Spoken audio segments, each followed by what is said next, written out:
आपदामपहर्तारं दातारं सर्वसंपदां लोकाभिरामं श्रीरामं भूयो भूयो नमाम्यहम्. नमस्कार. श्री रामरक्षा निरूपणाच्या आजच्या तिसऱ्या सत्रामध्ये आपलं सगळ्यांचं मनापासून स्वागत. काल दुसऱ्या सत्रामध्ये आपण रामरक्षा स्तोत्रातील जे रक्षा मंत्र आहेत, जे कवच आहे, त्यातले काही मंत्र बघितले. आज आपण कवचामधले, रक्षा मंत्रांमधले उरलेले मंत्र अभ्यासणार आहोत. इथून परत पुढे कथानक जातं. प्रभू रामचंद्रांनी विश्वामित्रांकडून सर्व प्रकारचं ज्ञान ग्रहण केलं आणि हे ज्ञान योग्य ठिकाणी वापरलं.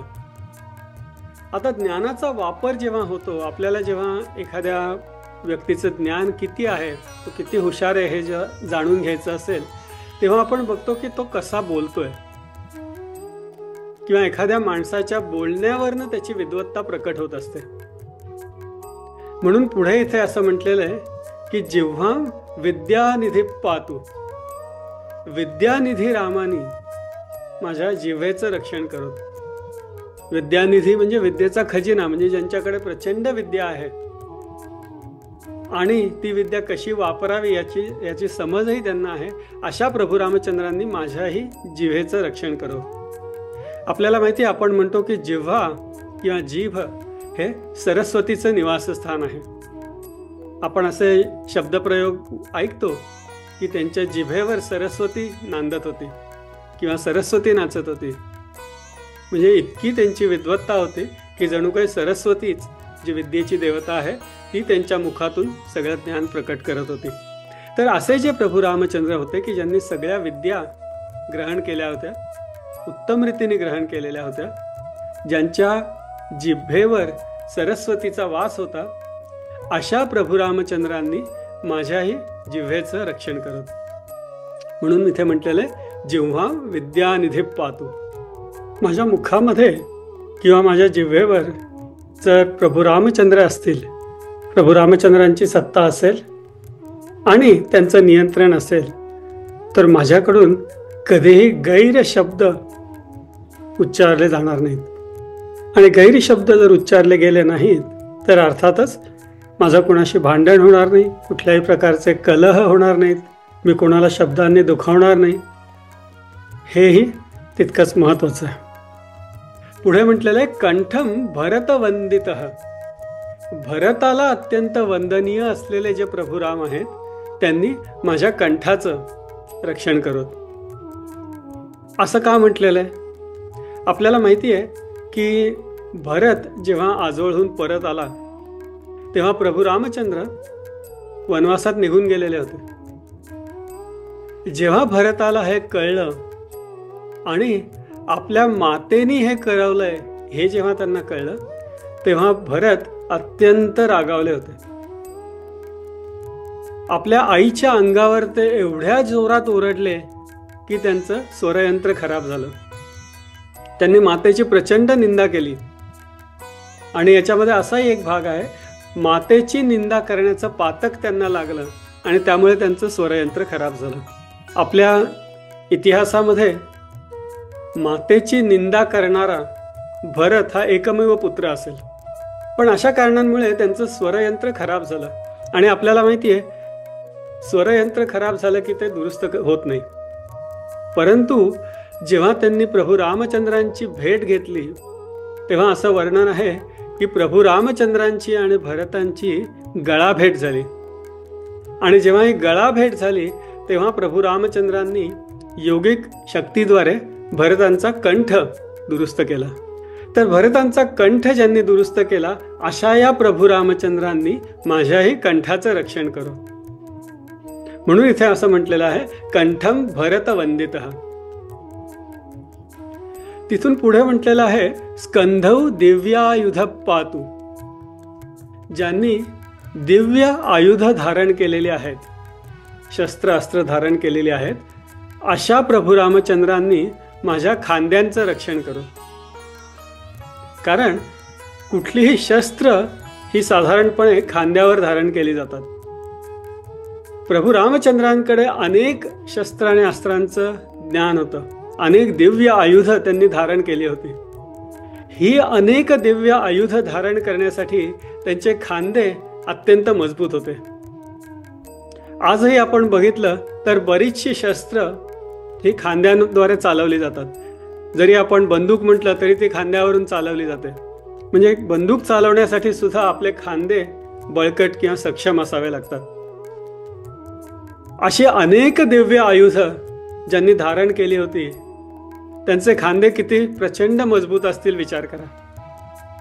मग अशा ह्या पुष्ट बळकट खांदे असलेल्या प्रभू रामचंद्रांनी माझ्याही खांद्यांचं रक्षण करो म्हणून इथे म्हटलेलं आहे स्कंधौ दिव्यायुध पातू. आणि पुढे म्हटलेलं आहे भुजौ भग्ने शकार मुख. बघा आता कथानक कसं पुढे जात आहे. विश्वामित्र ऋषी पुढे प्रभू रामचंद्रांना मिथिलेला घेऊन गेले होते. कशासाठी घेऊन गेले होते? सीतामातेच्या स्वयंवरासाठी. या स्वयंवरामध्ये काय घडलं? जे शिवधनुष्य तिथे ठेवलेलं होतं की जे अनेक राजांना हलवता सुद्धा आलं नाही, ते शिवधनुष्य प्रभू रामचंद्रांनी सहजपणे उचललं. नुसतंच उचललं नाही तर ते वाकवलं, त्याच्यावर प्रत्यंचा लावली आणि हे करत असताना ते प्रचंड शिवधनुष्य काडकन मोडलं. हे शिवधनुष्य मोडण्या इतकी प्रचंड ताकद त्यांच्या हातामध्ये होती, त्यांच्या भुजांमध्ये होती. म्हणून असं म्हटलेलं आहे भुजौ भग्ने शकारमुख. भग्ने म्हणजे भग्न केलं, शकारमुख ते शकारमुख असा तिथे अर्थ नाहीये. भग्न ईश कारमुख. काही लोक भग्नेश कारमुख असं म्हणतात, पण भग्न ईश कारमुख. ईश म्हणजे भगवान महादेव, कारमुख म्हणजे धनुष्य, ईश कारमुख म्हणजे शिवधनुष्य. काही लोक म्हणतात की कारमुख हे शंकराच्या धनुष्याचं नाव होतं, पण माझ्या मते ते बरोबर नाही आहे. भगवान शंकरांच्या धनुष्याचं नाव पिनाक असं होतं. आणि आपल्याला माहिती आहे भगवान विष्णूंच्या धनुष्याचं नाव शारंग असं होतं. भगवान प्रभू रामचंद्र त्यांच्या धनुष्याचं नाव कोदंड असं होतं. असो, तर हे जे शिवधनुष्य शिवकारमुक ज्यांनी भंग केलं, इतकी प्रचंड ताकद ज्यांच्या हातांमध्ये होती, ज्यांच्या भुजांमध्ये होती, अशा प्रभू रामचंद्रांनी माझ्याही भुजांचं, माझ्याही हातांचं रक्षण करो, माझ्याही हातांना सामर्थ्यशाली बनव. भुजौ भग्ने शकारमुख. आता त्यांनी हे शिवधनुष्य भग्न केलं. त्याच्यानंतर काय झालं? त्याच्यानंतर माता सीतेशी त्यांचा विवाह झाला. बघा कथानक परत पुढे जात आहे. विवाह झाला म्हणजे काय झालं? त्यांनी माता सीतेचं पाणीग्रहण केलं. पाणीग्रहण म्हणजे शब्दशः अर्थ म्हटला तर माता सीतेचा हात हातात घेतला, म्हणजेच त्यांचा विवाह झाला. पण माता सीता स्वतःच एक शक्ती होती. या शक्तीला स्पर्श करणं, त्या शक्तीचा हात हातात घेणं हे सर्वसामान्यांसाठी अशक्य होतं. प्रभू रामचंद्रांसारखाच तेजस्वी व्यक्ती, अत्यंत बलशाली व्यक्ती, अत्यंत धार्मिक आणि पवित्र व्यक्ती, अशाच व्यक्तीकडे या सीतामातेचा हात हातात घेण्याची किंवा सीतामातेचं पाणी ग्रहण करण्याची ताकद होती. मग अशा अत्यंत सबळ, अत्यंत पवित्र, अत्यंत सामर्थ्यशाली अशा हातांनी सीतेचं पाणी ग्रहण केलं. ते पाणी ग्रहण करणारे प्रभू रामचंद्र त्यांनी माझ्याही हातांचं रक्षण करोत. आणि इथे हात म्हणजे आपले तळहात असा इथे अर्थ आहे. तिथे म्हणून इथे म्हटलेलं आहे करौ सीतापती पातू. पुढे म्हटलेलं आहे हृदयम जामदग्निजित. त्यांचा सीतेशी विवाह झाल्यानंतर प्रभू रामचंद्र मिथिलेहून अयोध्येला निघाले. अयोध्येला निघाल्यावर काय झालं? महत्वाची पहिली घटना कुठली घडली? त्यांचा मार्ग कुणीतरी अडवला.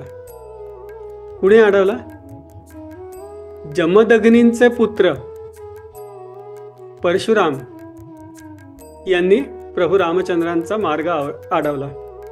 जामदग्न्य म्हणजे जमदग्नींचे पुत्र म्हणजेच भगवान परशुराम. परशुराम हे सुद्धा अत्यंत कोपिष्ट होते. त्यातून ते स्वतः ब्राह्मण होते आणि त्यांनी पृथ्वी निक्षत्रिय केली होती. आता अशा परशुरामांना जेव्हा कळलं की मी जनकाला दिलेलं माझ्या आराध्य दैवताचं म्हणजे भगवान शंकरांचं धनुष्य एका क्षत्रियाने मोडलं, प्रचंड चिडचिड झाली होती त्यांची. प्रचंड राग आला होता. राग अनावर झाला होता. आणि अशा अत्यंत कोपिष्ट अत्यंत रागावलेल्या अवतारामध्ये ते श्रीरामचंद्रांना आडवे आले आणि म्हणाले माझ्याशी युद्ध कर तरच पुढे जायचं. मार्ग रोखून धरला त्यांचा.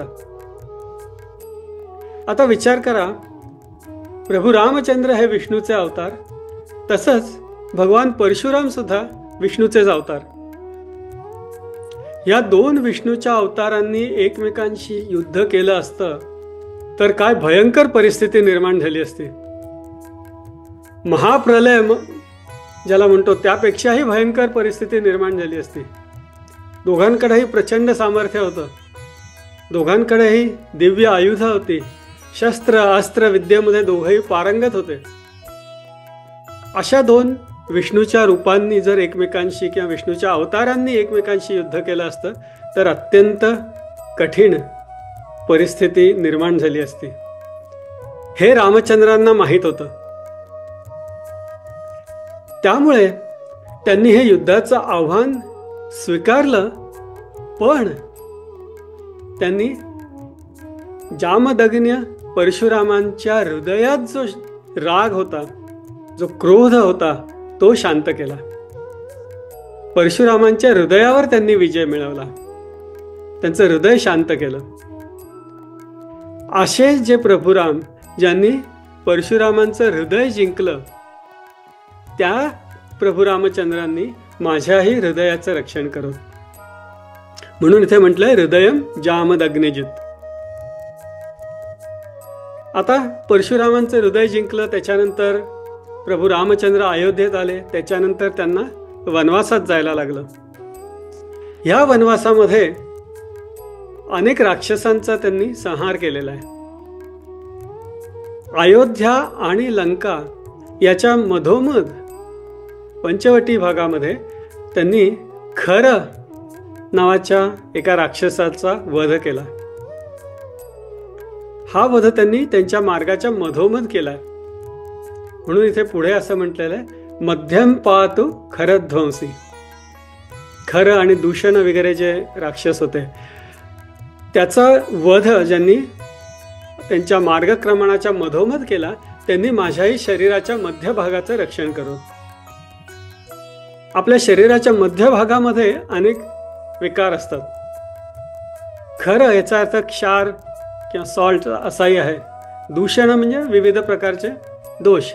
तर असे जे दोष आणि दूषण आपल्या शरीरामध्ये असतात, शरीराच्या मध्यभागात असतात किंवा मध्यभागात निर्माण होऊ शकतात, अशा मध्यभागाचं रक्षण या खरध्वंसी प्रभू रामचंद्रांनी करो.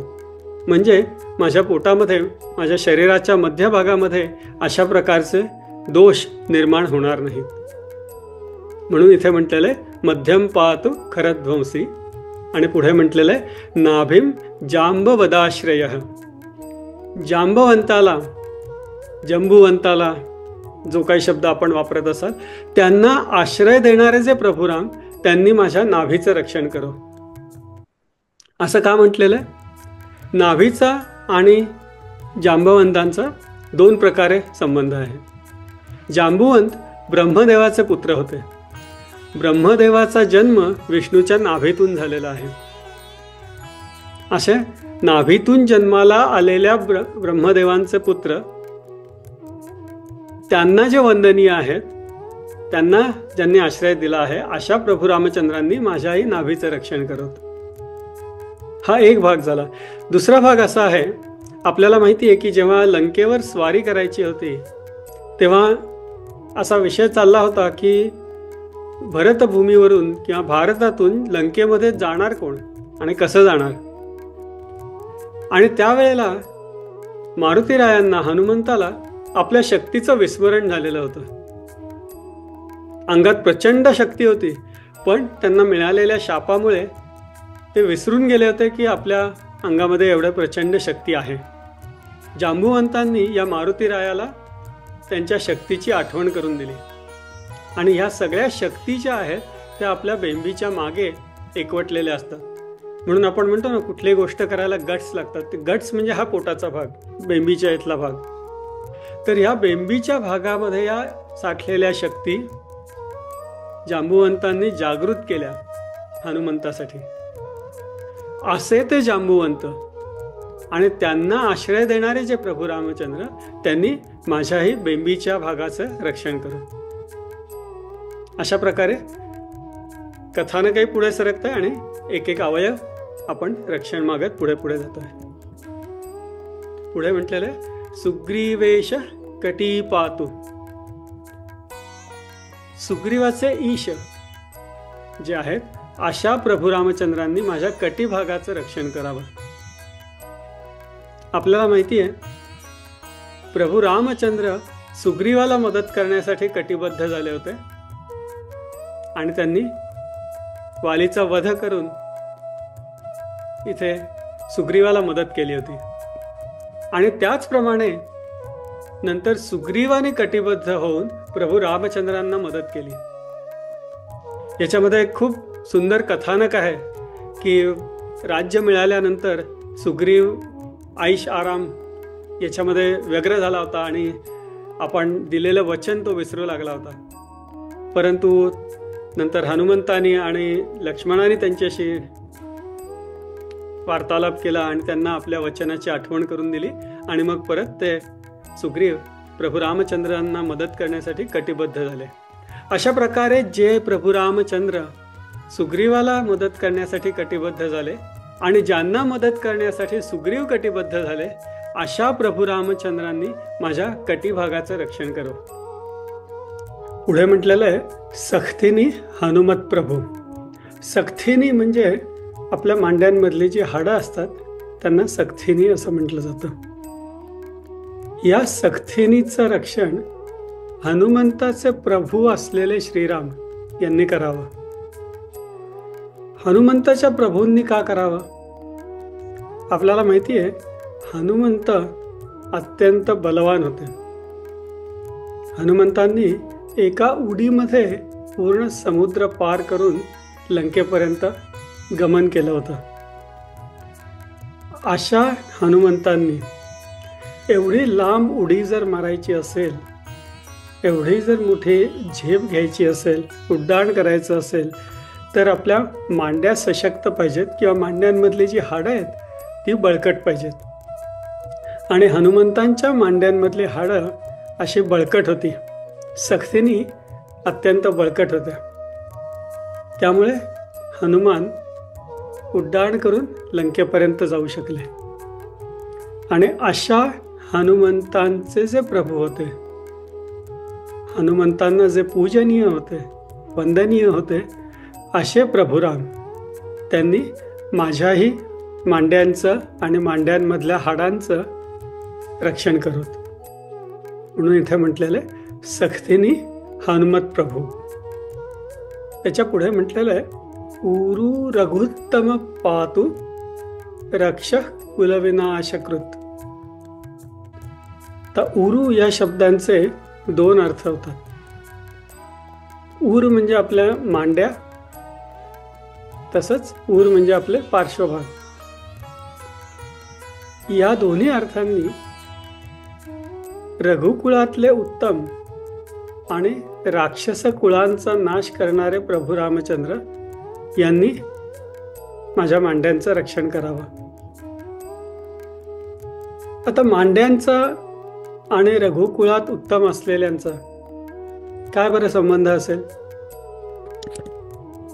प्रभू रामचंद्रांनी रघुकुळाची स्थापना रघुकुळाचं वर्चस्व, रघुकुळाची शिस्त, रघुकुळाचा न्याय हा सगळ्या भारतभर पसरवला होता.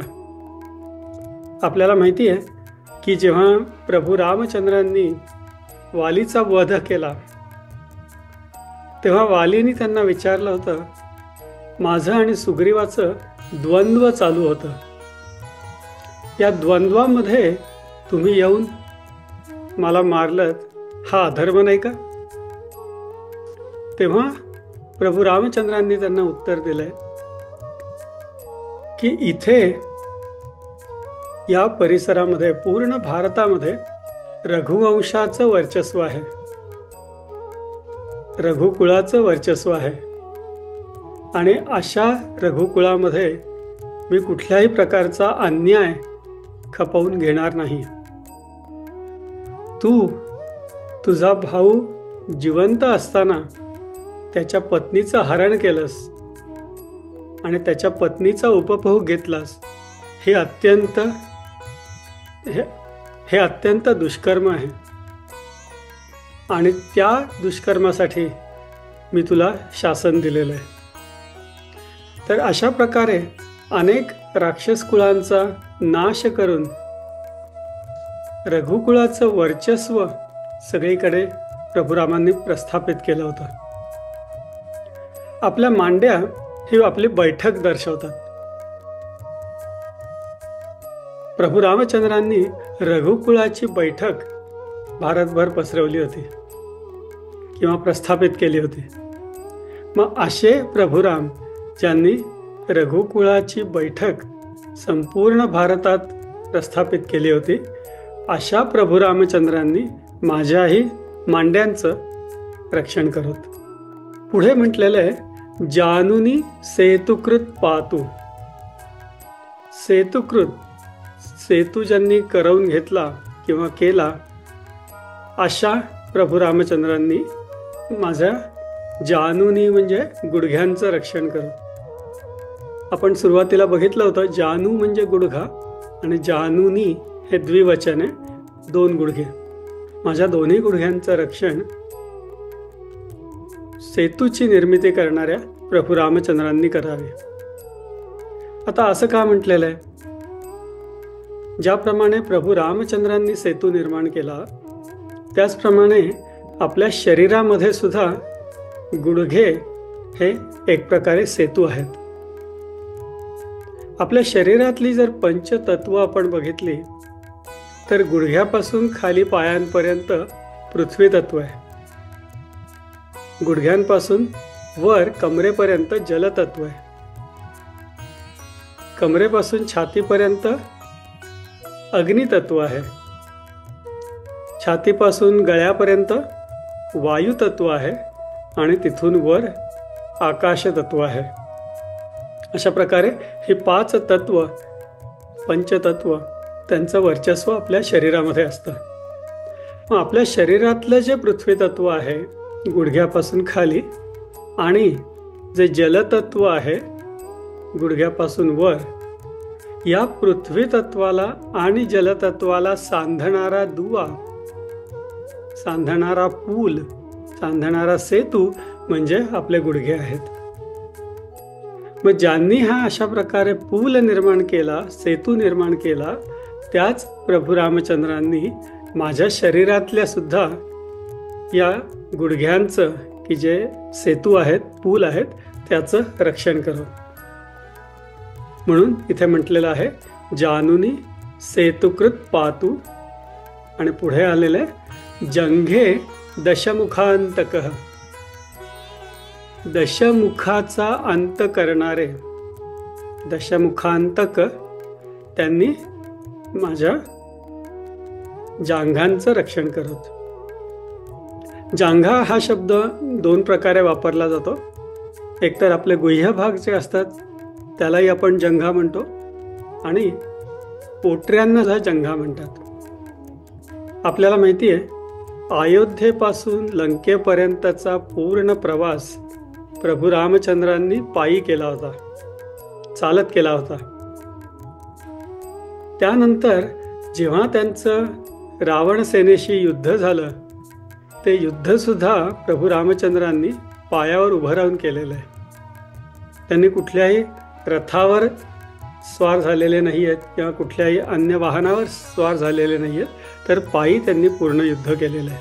अशा प्रकारे अयोध्येपासून लंकेपर्यंत चालत जायचं आणि पूर्ण उभं राहून युद्ध करायचं, असं जर असेल, इतका जो माणूस चालला असेल, इतकं अंतर ज्याने पायी पार केलेलं असेल, त्याच्या पोटऱ्या अत्यंत सक्षम असणार आहेत.